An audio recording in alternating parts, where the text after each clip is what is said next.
en Rusia decidieron restaurar el legado de la Unión Soviética. Los únicos aparatos de aguas profundas Mir, en los que alguna vez Vladimir Putin se sumergió hasta el fondo del Baikal. ¿En qué son buenos y cómo se relaciona esto con la crisis en Medio Oriente y el bloqueo del estrecho de Hormuz? Les hablaremos de esto, la salida a pruebas del segundo rompehielos gigante ruso, un adelanto de nuestro nuevo programa analítico y, como siempre, presentaremos al héroe tras un breve resumen de noticias positivas.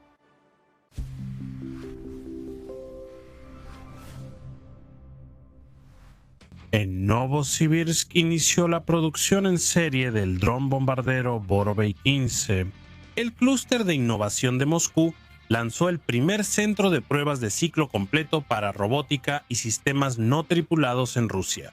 Abrieron en Moscú un centro de ensamblaje y pruebas de microchips, y en Izhevsk iniciaron la producción de módulos electrónicos para telecomunicaciones. En San Petersburgo se reanudó la operación de la fábrica de refrigeradores que anteriormente pertenecía a Bosch.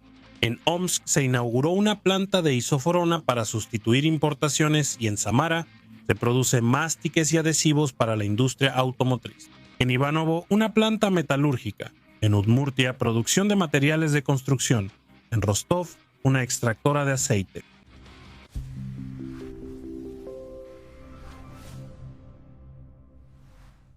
El Instituto Ruso de Oceanología firmó un contrato con la Oficina Central de Diseño Rubin para el mantenimiento técnico del aparato de aguas profundas Mir, con el fin de repararlo y devolverlo a la operación.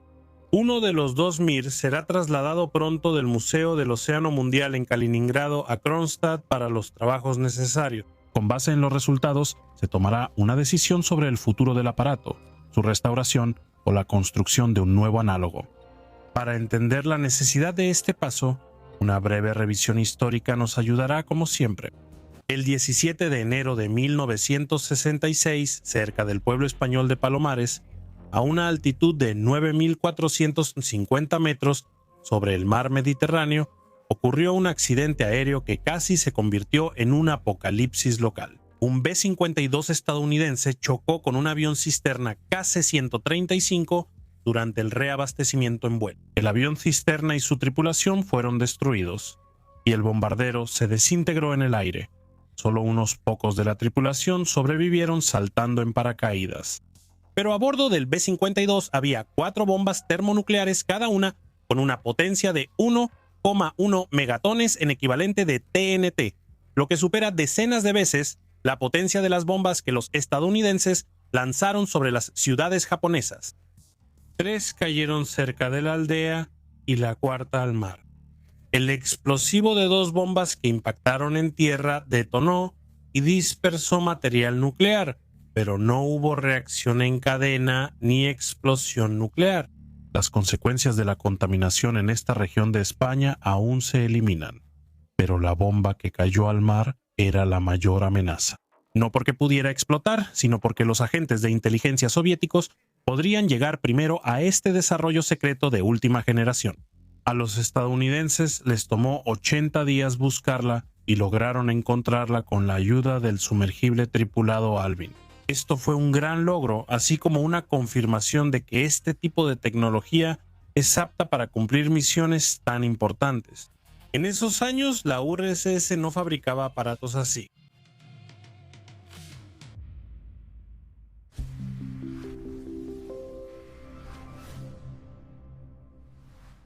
La URSS, pese a su poder técnico, tenía debilidades.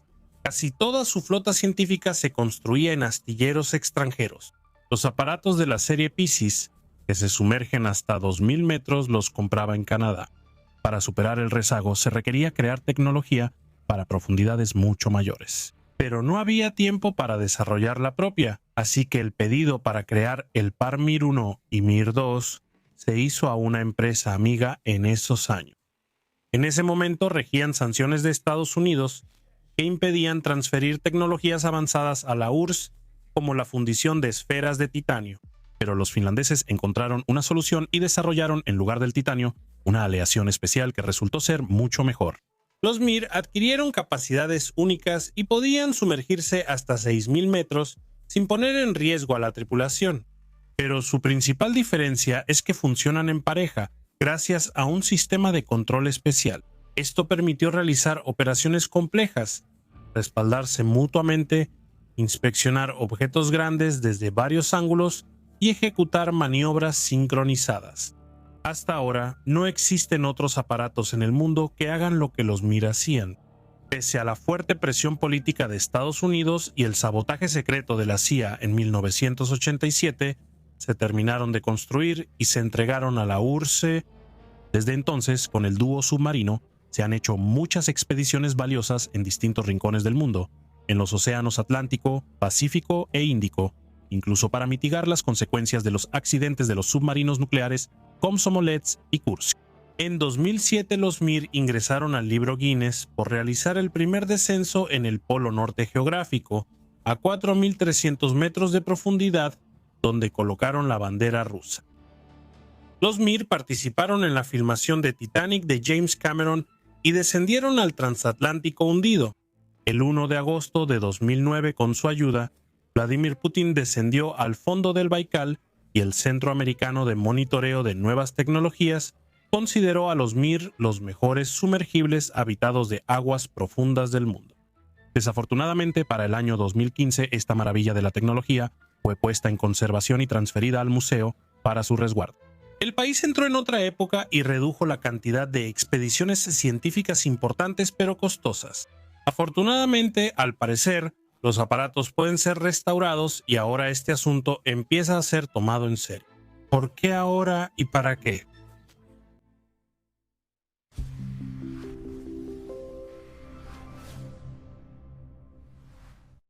Actualmente Rusia ya cuenta con otros sumergibles. Por ejemplo, el VITIAS-D desarrollado por TSKB Rubin ahora debe inspeccionar el Mir. En 2022, el VITIAS-D fue el primer aparato de su tipo en llegar al fondo de la fosa de las Marianas a 11.000 metros de profundidad. Aunque es un vehículo no tripulado, muchas tareas aún requieren una persona a bordo.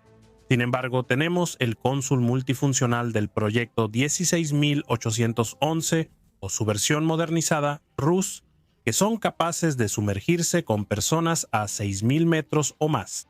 Sin embargo, están bajo la jurisdicción de la Marina y se dedican a su trabajo secreto. Pero para tareas civiles simplemente no tenemos los aparatos adecuados. ¿Por qué son más relevantes ahora? Miren lo que ocurre en el Golfo Pérsico, el bloqueo del Estrecho de Hormuz y el equipo. La situación con Rusia elevó los precios de tierras raras, metales y otros componentes clave para fabricar armas modernas. Aunque el conflicto acabe pronto, será necesario reponer las reservas agotadas, por lo que la alta demanda seguirá mucho tiempo. Así que uno de los principales logros de Mir es el estudio de los llamados fumadores negros, fuentes hidrotermales submarinas activas de las que, bajo una presión de cientos de atmósferas, se expulsa un cóctel de elementos químicos como cobalto, níquel, cadmio, zinc, oro, plata y otros, y además en una concentración 10 veces mayor que en tierra firme. Aunque por ahora la humanidad no sabe cómo extraerlos en el océano, en el futuro esto será posible. Pero primero es necesario continuar con la investigación. Estos sumergibles Mir nos permitirán seguir investigando el fondo ártico y respaldar nuestras reclamaciones sobre reservas de metales, petróleo y gas. Los problemas habituales de navegación en los mares del sur, aun si se levanta el bloqueo, hacen más relevante nuestra ruta marítima del norte. Y esto requiere un estudio más profundo del relieve submarino para trazar rutas seguras, dar mantenimiento a la red de cables y tuberías submarinas y otros trabajos que solo una pareja única de sumergibles Mir puede realizar. Por eso su restauración será muy beneficiosa. Se pueden construir nuevos aparatos, pero es un proceso largo y costoso. ¿Realmente es necesario? Recordemos el sumergible estadounidense Alvin, que halló una bomba termonuclear en el mar. Fue construido en 1964 y se sorprenderán, pero todavía está en servicio. Por supuesto, después de varias modernizaciones y reparaciones, pero la resistencia de la estructura principal de estos aparatos es tan grande que incluso podrían funcionar durante 100 años. Así que nuestros sumergibles Mir para los estándares técnicos aún están en su mejor momento. Los mantendremos informados de los acontecimientos. Otra excelente noticia.